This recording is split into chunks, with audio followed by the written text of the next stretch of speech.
The clock is ticking, Habs Nation, and somewhere in the quiet corridors of power that connect Montreal and Columbus, a deal that could fundamentally reshape the trajectory of this franchise is either being carefully constructed or being deliberately buried.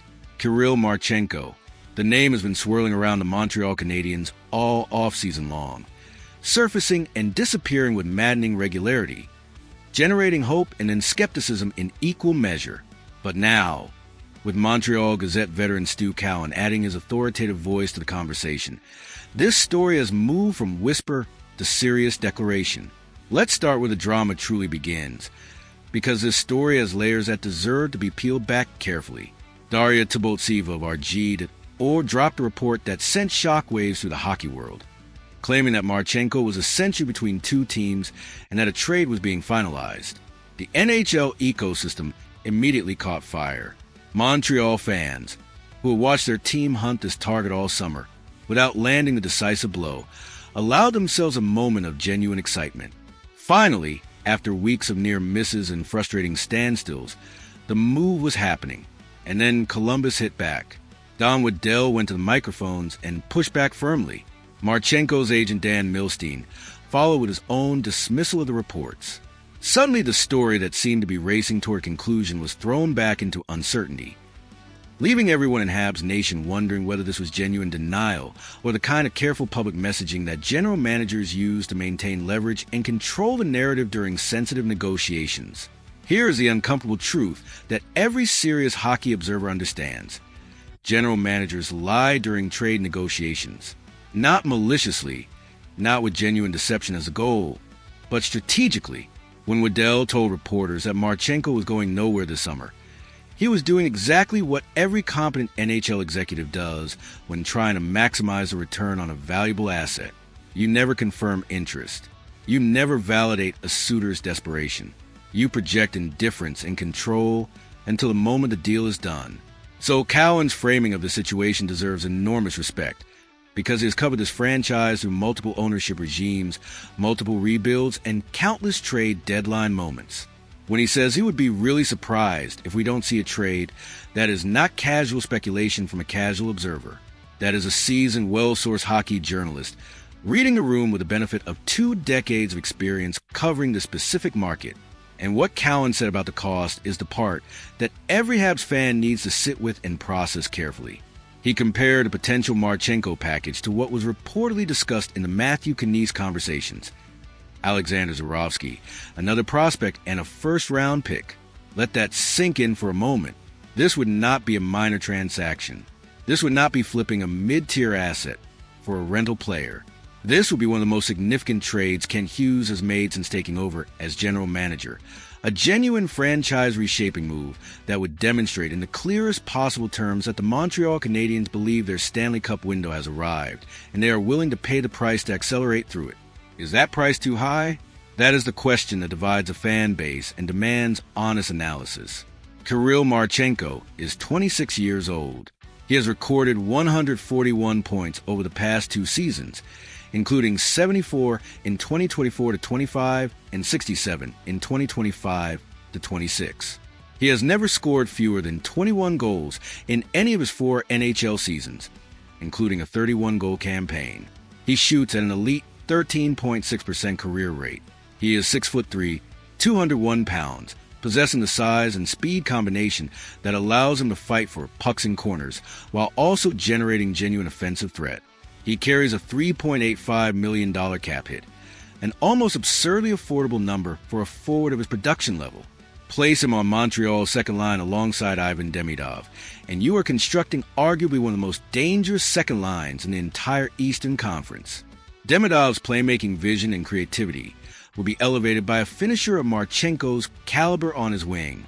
The combination will allow Martin St. Louis to deploy a genuine two-line attack that opposing coaches cannot simply neutralize by throwing their top defensive pair at Nick Suzuki and Cole Caulfield all night.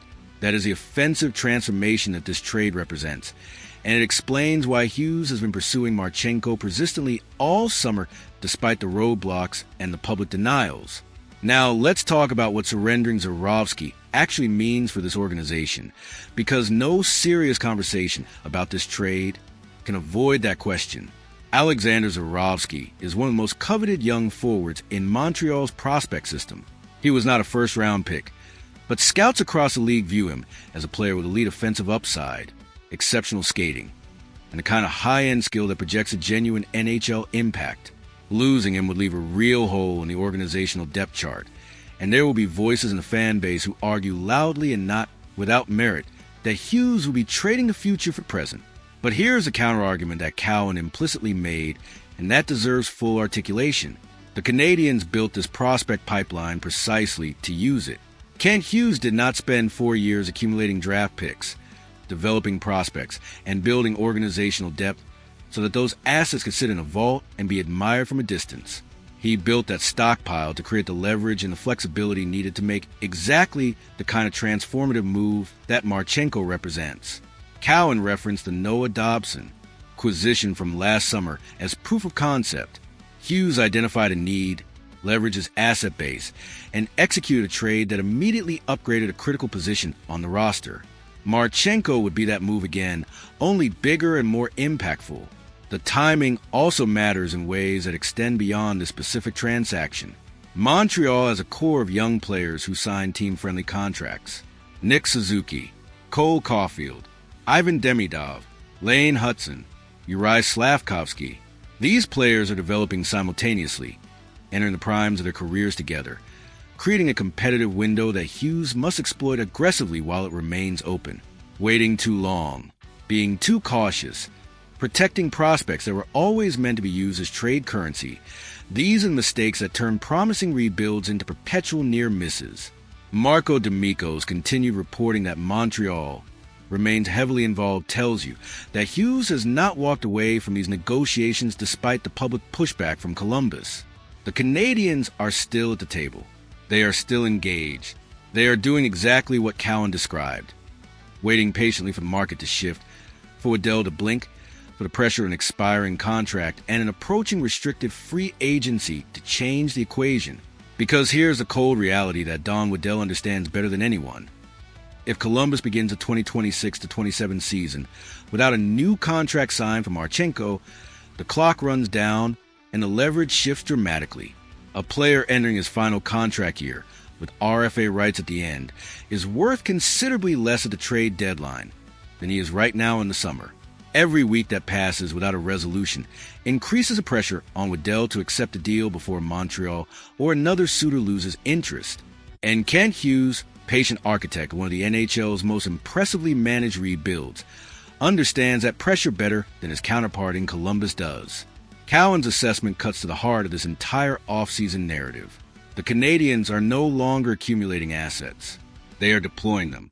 The rebuild has matured into a window, and the question is no longer whether Hughes has the pieces to make a significant move. The question is whether he has the conviction to pull the trigger when the right opportunity presents itself at the right price. Kirill Marchenko, at $3.85 million through the end of the season, playing alongside Ivan Demidov in a Martin St. Louis system designed to maximize exactly his skill set. At 26 years old with 5 years of elite offensive production already in his professional resume, that is the right opportunity. So, Habs Nation, this is the moment that defines the offseason. Should Kent Hughes meet Columbus's asking price, pay the premium in prospects and picks that a player of Marchenko's caliber demands, and make the bold, aggressive statement that this franchise is done rebuilding and ready to compete for a Stanley Cup? Or does patience remain the virtue, protecting the prospect pipeline and trusting that the existing roster is already capable of making another deep run in the spring? Drop your takes in the comments below, because this debate is the most important one of the entire offseason. Like this video, subscribe to the channel, and stay locked in, because the Marchenko saga is building toward a conclusion, and when it breaks, you want to be here for every second of it. We are in this together, Habs Nation. Through every negotiation, every rumor, and every glorious moment of this relentless pursuit of the Stanley Cup. Go Habs go!